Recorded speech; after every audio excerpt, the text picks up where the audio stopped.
I'm here with my friend Gary from Cyrus Ministries, and we are getting ready for the Living Out of the Father's Love that's happening October 26th and 27th at Highway Christian Center. For all the details, go to hcconline.ca.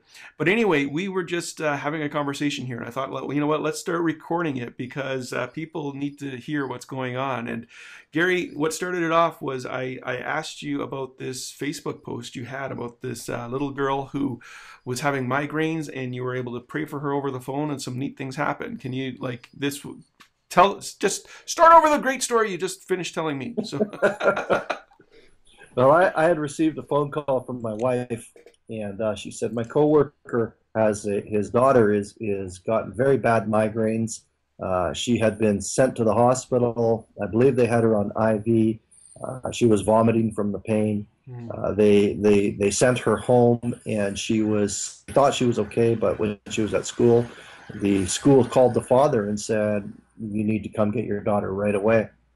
So he went and got her, and at about 11 o'clock on Tuesday morning, I received a phone call, and he said hi to me, and he says, "My daughter's not doing well. Can we get a prayer?" And I said, "Well, that would be my pleasure." So is the father a Christian? Yes, okay. he is. Okay. Yes, he is. So, and so I had, backing up to that too, the only reason that he was willing to call me, even though he was a Christian, is because Lori in the workplace, my wife, developed a relationship and spoke about prayer with him and actually prayed with him. And that's the reason, because she's just herself. She knows who she is. Yeah. Very cool.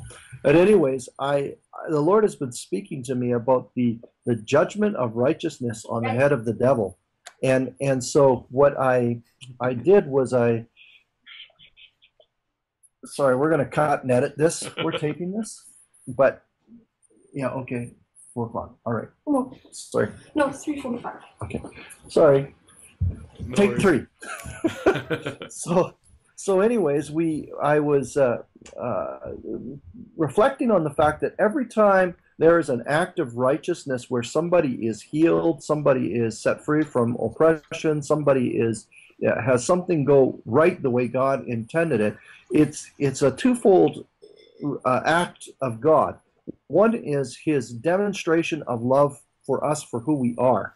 Because we are sons and daughters in his sight, and he loves us, not because of what we have or haven't done, he heals us. Number two, it's an act of judgment, righteous judgment on the head of the devil, because That's all right. sickness, pain, and evil came from the enemy. Yeah.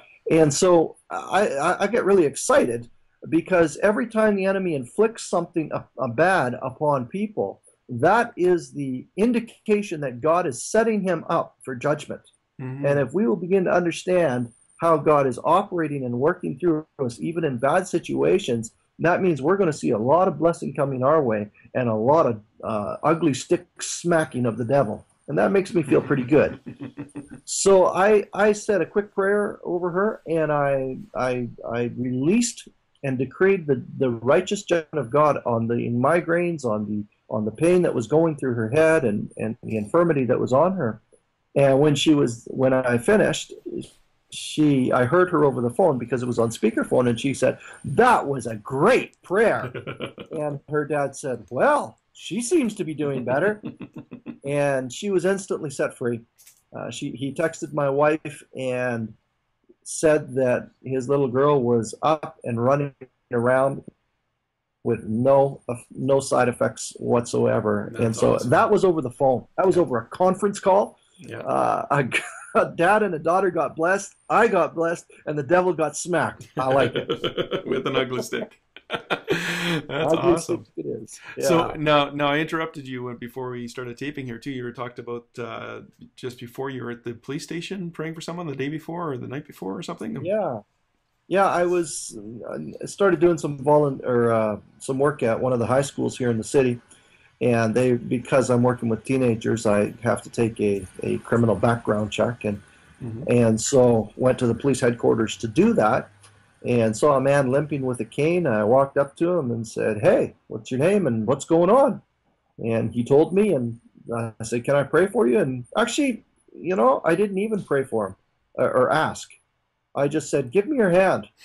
And the reason I did that is because when God is using people and working with people, I like to pay attention, and that's what Todd White does. He doesn't even ask; he just says, "Give me your hand," and then bam, they get hit with the love of God. They get healed, and he walks away, and they're just going ah. So I said, "Give me your hand." So he gave me his hand, and I just said, "Father, release power and love and healing through this man."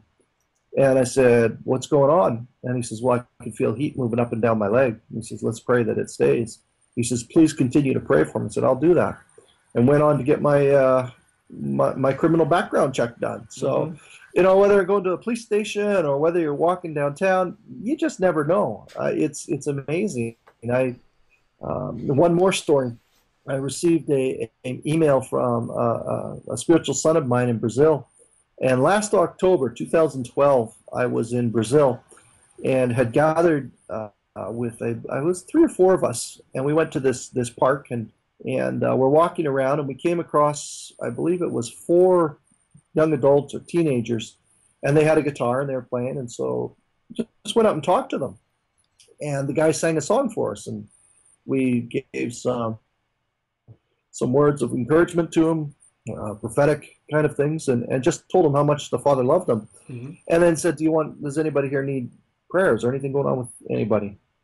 And apparently one of the girls, I don't even remember what she looks like or her name, but she was with depression and had diabetes where she was taking insulin on a regular basis. And so we prayed and didn't see anything happen visibly, but they were grateful and they said thankful. Well, a couple days ago, one of the girls that was with us was on the bus, walked up to her and said, "Hey, we prayed for you in the park. How you doing?" And the lady was stunned, first of all, that Gabby recognized her. And I'm actually stunned at that, too. I mean, she's an amazing woman of God. But the moment we prayed, her depression was gone and has never come back. Wow. And over the next few months, all of her diabetes disappeared. Wow. And she has been 100% clean by the doctors. That's so, awesome. You know what? Did you love them?